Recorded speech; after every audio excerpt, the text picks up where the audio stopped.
Oke, mungkin dari aku dulu ya, Prof ya.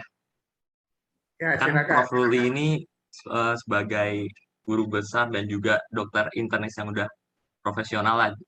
Nah, aku tuh juga awalnya kan pengen jadi dokter spesialis penyakit dalam. Nah, aku pengen tahu nih dok, ada nggak sih hambatan selama menimba ilmu untuk menjadi dokter internis? Terima kasih, Prof. Saya punya moto, jangan takut bermimpi. Ya, kalau dia berhasil, nikmati keberhasilanmu. Kalau dia gagal, nikmati pembelajaranmu. Jadi mau jadi apa juga silakan. Jangan takut bermimpi. Tetapi harus ada usaha. Tidak ada mahasiswa yang bodoh. Nggak ada. Yang ada itu yang rajin atau enggak. Yang ada itu yang serius atau tidak. Karena kalau pelajaran kedokteran itu nggak susah sebetulnya. Asal kamu mau belajar dan tahu apa yang dipelajari gitu. Mangga boleh, Dimas. Siapa yang Baik, mau nanya? terima kasih Owen. Saya izin bertanya, Prof. Kan dari PPT yang Prof kirim bahwa Prof masuk di FK Unpad itu sekitar tahun 1967. Nah, eh, ada nggak Prof alasan kenapa ambil di Fakultas Kedokteran Universitas Pajajaran? Terima kasih, Prof. Kenapa saya masuk ke FK Unpad? Karena Benar, diterimanya, Dok. jadi zaman dulu ya, zaman dulu itu testing itu nggak kayak sekarang. Testing sama ke seluruh Indonesia. Nah, saya testingnya di kedokteran dan di ITB di arsitek. Di kedokteran saya boleh milih 3. Kedokteran umum, kedokteran gigi, dan matematik. Karena saya suka matematik. Di ITB saya daftar arsitek. Dulu nggak sesusah sekarang. Dulu lebih gampang. Jadi pada waktu daftar itu saya kebetulan diterima semuanya, gitu ya. Nah, saya milihnya kedokteran umum. Sebetulnya, sebetulnya ya, cita-cita saya yang nomor 1 mah arsitek ITB. Sayangnya pengumuman arsitek itu diterima itu 2 minggu setelah mapram. Dan lagi kedua kakak saya itu dokter juga, ibu saya dokter juga. Jadi saya pikir di kedokteran saya udah punya catatan gitu ya, udah punya, kan udah diwariskan semua buku-bukunya, jadi saya meneruskan di kedokteran. Baik, Prof, izin bertanya. Eh, cara belajar yang Prof Ruli terapkan pada saat jadi mahasiswa kedokteran tuh bagaimana ya, Prof? Apapun caranya, kamu tetap harus konsisten ya buat belajar itu. Dan nasihat saya, kita nggak mungkin mempelajari seluruh ilmu. Nah, jadi kalau mempelajari semua kan susah. Pelajari yang kira-kira bakal ditanya.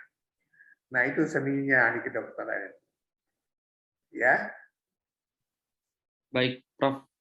Mohon izin sebelumnya saya Ektada Aden izin bertanya, apa alasan Prof. Ruli memilih subspesialis ginjal dan hipertensi? Terima kasih. pertama-tama kenapa saya memilih penyakit dalam? Ya kan? Benar, Prof. Nah, ada ceritanya. Selama saya sekolah di kedokteran, saya 1 kali di HER namanya, nggak lulus. Itu penyakit dalam. Jadi saya dendam sama penyakit dalam itu. Karena saya nggak lulus penyakit dalam itu. Jadi saya ngambilnya penyakit dalam. Nah, kenapa sampai ambil ginjal? Ini pun ada ceritanya. Pada waktu saya lulus penyakit dalam, itu seninya di kedokteran. Ya, Baik, Prof. Mohon izin sebelumnya saya Ektada Aden izin bertanya, apa alasan Prof. Ruli memilih subspesialis ginjal dan hipertensi? Terima kasih. pertama-tama kenapa saya memilih penyakit dalam? Ya kan? Benar, Prof. Nah, ada ceritanya. Selama saya sekolah di kedokteran, saya satu kali di HER namanya, nggak lulus. Itu penyakit dalam. Jadi saya dendam sama penyakit dalam itu. Karena saya nggak lulus penyakit dalam itu. Jadi saya ngambilnya penyakit dalam. Nah, kenapa sampai ambil ginjal? Ini pun ada ceritanya. Pada waktu saya lulus penyakit dalam, saya meneruskan pendidikan di negeri Belanda ya. Kemudian setelah selesai, teman saya yang di sana di Belanda pindah ke Amerika. Lalu oleh profesor saya ditawarin, kamu mau nggak kerja di sini kontrak 2 tahun? Biasanya kalau udah kontrak 2 tahun terus jangan pulang-pulang ke Indonesia.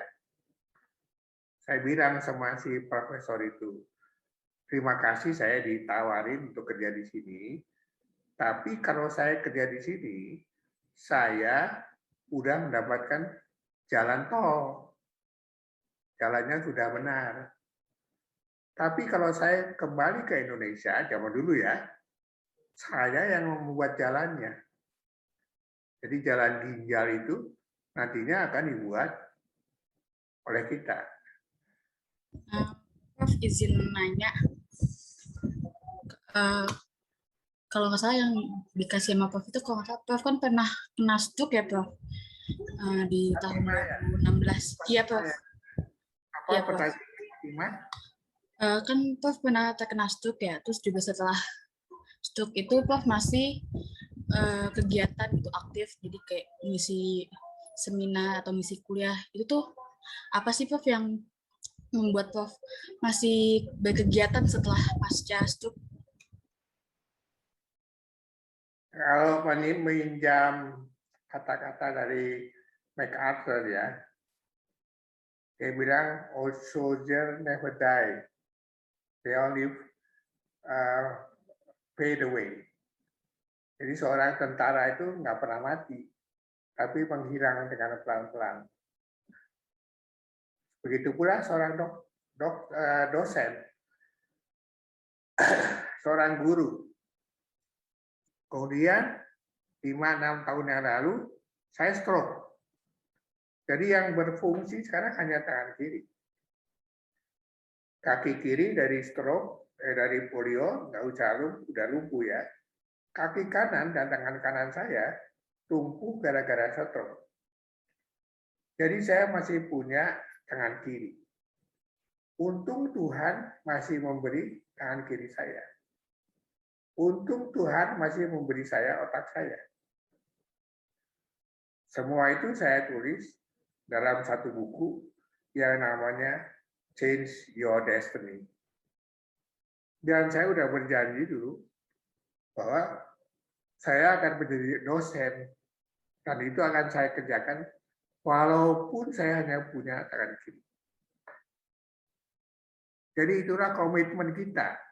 Sehingga walaupun kita itu berusaha atau dikasihkan nasib yang tidak begitu baik, tapi tetap komitmen itu harus kamu jaga. Saya mempunyai komitmen untuk menjadi dokter dan untuk menjadi dosen. Selama saya, katakanlah, kalaupun saya harus merangkak, saya akan mengerjakan itu. Izin bertanya, Prof, di PPT itu kan juga Prof kan pernah meneruskan di Belanda. Mengapa Prof meneruskan studinya itu di Belanda gitu?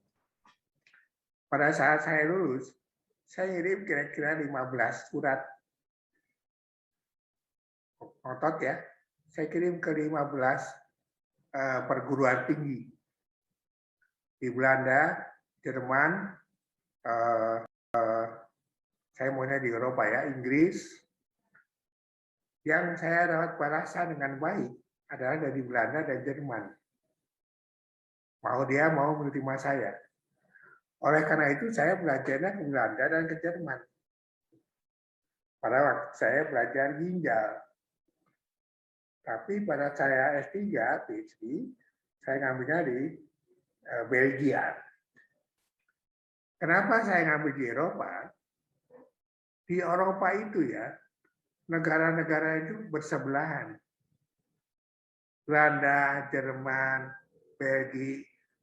Begitu kamu jalan, pindah dari Belanda langsung masuk ke Jerman. Orangnya lain, kebudayaan lain, bahasanya lain. Jadi kita banyak mempelajari ilmu ya. Saya Dok izin bertanya, mungkin selama menjadi dokter, apa pengalaman Prof. Ruli yang paling berkesan Dok? Prof. Kalau diceritain lebih banyak sekali ya. Kamu pernah baca buku namanya Playing God? Itu adalah buku, nanti saya kirim ya. Tapi bukan buku ini ya, aslinya ya. Saya kirim ke si Najwa ya, yang suka ulang, nanti saya kirim. Itu adalah pengalaman saya sebagai dokter yang paling berkesan.